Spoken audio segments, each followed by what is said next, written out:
I want to begin by noting that this hearing is set against the backdrop this week of Secretary Pompeo and Ambassador for International Religious Freedom, Sam Brownback, convening the first ever State Department ministerial to advance international religious freedom, an event which has brought together senior representatives from more than 70 governments around the world to discuss areas of collaboration and partnership in the cause of religious freedom globally.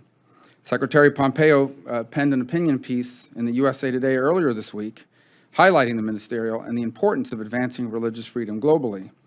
Of note, he specifically mentioned Ms. Gulchera and family. While the Chinese government and the Communist Party are equal opportunity oppressors, targeting unregistered and registered Christians, Tibetan, Buddhists, Falun Gong practitioners, and others with harassment, detention, imprisonment, and more, the current human rights crisis unfolding in Xinjiang Uyghur Autonomous Region targeting Muslim minority groups is arguably among the worst, if not the most severe instances in the world today of an authoritarian government brutally and systematically targeting a minority faith community. This is an issue which the Commission has been dealing with for some time. In April, we wrote U.S. Ambassador to China Terry Branstad urging him to prioritize this crackdown in his interactions with the Chinese government and that he begin collecting information to make the case for possible application of global Magnitsky sanctions against senior government and party officials in the region, including Cheng Chuan-guo, the current Xinjiang Communist Party secretary. The Commission's forthcoming annual report, set to be released this October, will prominently feature the grave and deteriorating situation we will cover here today. While our expert witnesses will discuss the situation in greater detail, I want to take a few minutes to paint a picture of life in Xinjiang. For months now, there have been credible estimates of between 800,000 to 1 million people from this region being held at political re-education centers or camps, which are fortified with barbed wire, bomb-proof surfaces, reinforced doors, and guard rooms. Security personnel at these facilities, at these camps, have subjected detainees to torture, to medical neglect and maltreatment, to solitary confinement, to sleep deprivation, to lack of adequate clothing and cold temperatures, and other forms of abuse resulting in the death of some of these detainees. According to one news source, the internment program aims to rewire the political thinking of detainees, erase their Islamic beliefs, and reshape their very identities. The camps have expanded rapidly over the past year with almost no judicial process or legal paperwork. Detainees who most vigorously criticize the people and things they love are rewarded, and those who refuse to do so are punished with solitary confinement, with beatings, and food deprivation. That was a quote from the media coverage of this, end quote. Some local officials in the region have used chilling political rhetoric to describe the very purpose of the arbitrary detentions of Uyghur Muslims and members of other Muslim ethnic minority groups.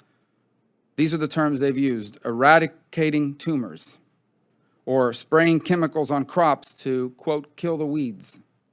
One expert who was testifying today described Uyghur Xinjiang as a police state to rival North Korea, with a formalized racism on the order of South African apartheid. While the Chinese government has repeatedly denied knowledge of the camps, a groundbreaking report by Adrian Zenz, a scholar at the European School of Culture and Theology, published through the Jamestown Foundation in May, found that Chinese authorities were soliciting public bids for the construction of additional camps and the addition of security elements to existing facilities. I'd submit this report for the record, and would also note the Google Earth footage behind me, which clearly, that's the Google Earth, that's the picture, right? And that Google Earth footage behind me clearly shows the construction of these camps over the span of several months. Those not subject to transformation through education, as they call it, in these detention facilities still face daily intrusions in their home life. This includes compulsory, quote-unquote, homestays, whereby Communist Party officials and government workers are sent to live with local Uyghur and Kazakh families. The data-driven surveillance in Xinjiang is assisted by iris and body scanners, voice pattern analyzers, DNA sequencers, and facial recognition cameras in neighborhoods, on roads, or in train stations.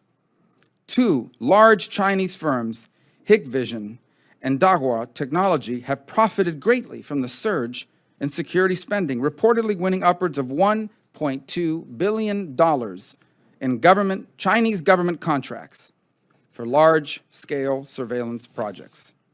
Authorities employ handheld devices to search smartphones for encrypted chat apps and require residents to install monitoring applications on their cell phones. More traditional security measures are also employed. That includes extensive police checkpoints.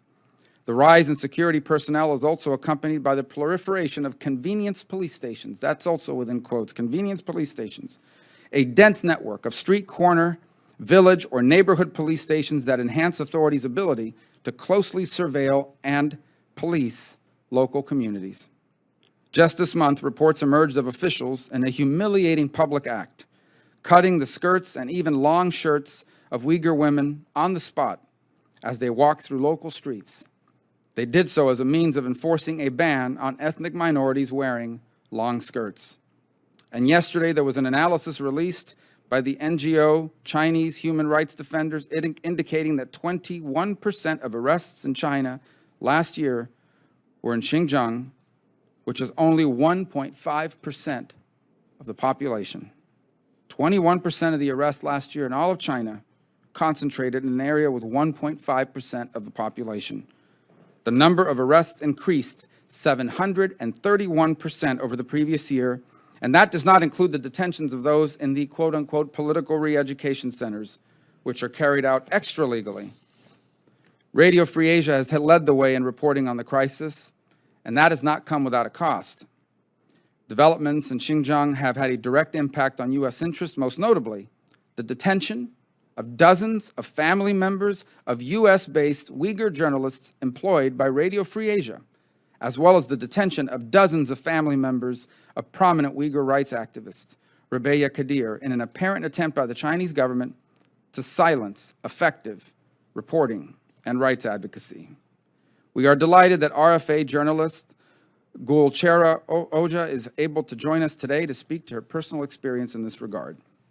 The Commission has convened a series of hearings focused on the long arm of China, and that dimension certainly exists as it relates to the Uyghur diaspora community, including right here in the United States.